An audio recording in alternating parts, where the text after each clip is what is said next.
Fund the children, not the schools. If ever an idea's time has come, it's this one.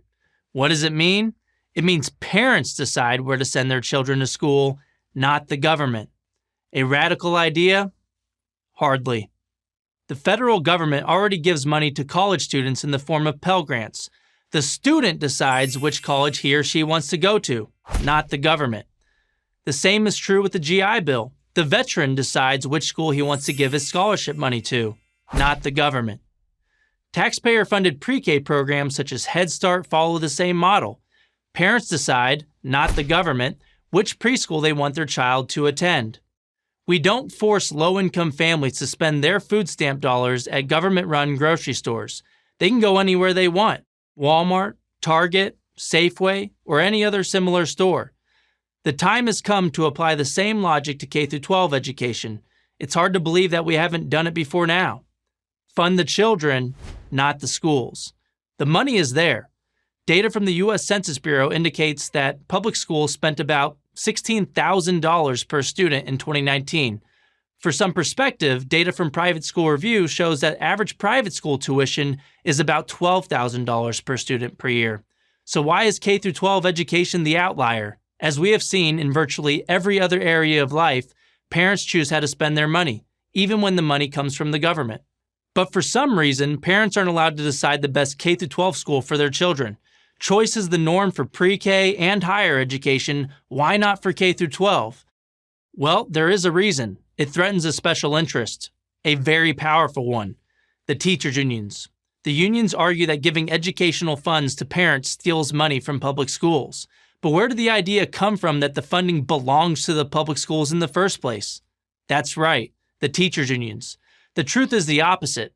Public schools steal money from families. School choice initiatives just return the money to the hands of the intended beneficiaries of the funding, students and their parents.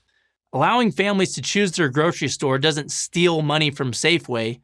Allowing families to choose their school doesn't steal money from public schools. Ironically, the argument by public school advocates that school choice would defund public schools is an admission of failure.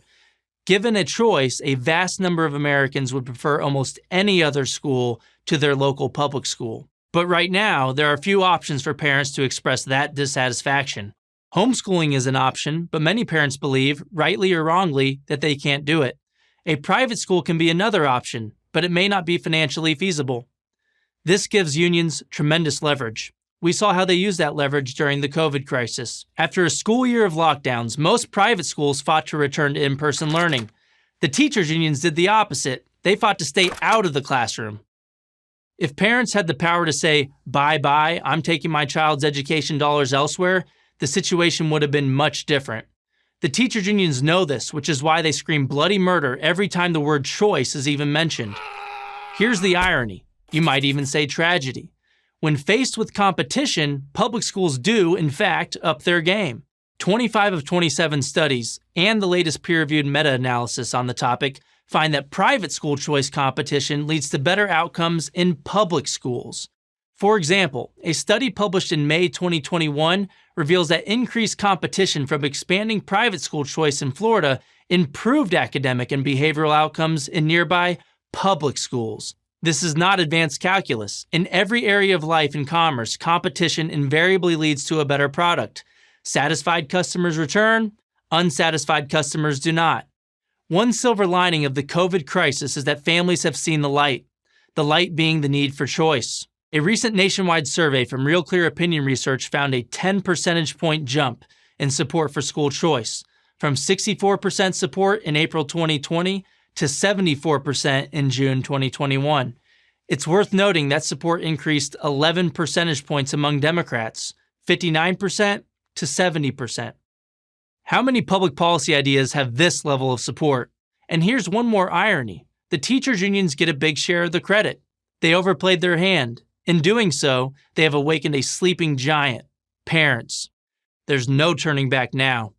Parents are demanding more, and they deserve more. So do the kids. Fund the children, not the schools. I'm Corey DeAngelis, National Director of Research at the American Federation for Children for Prager University.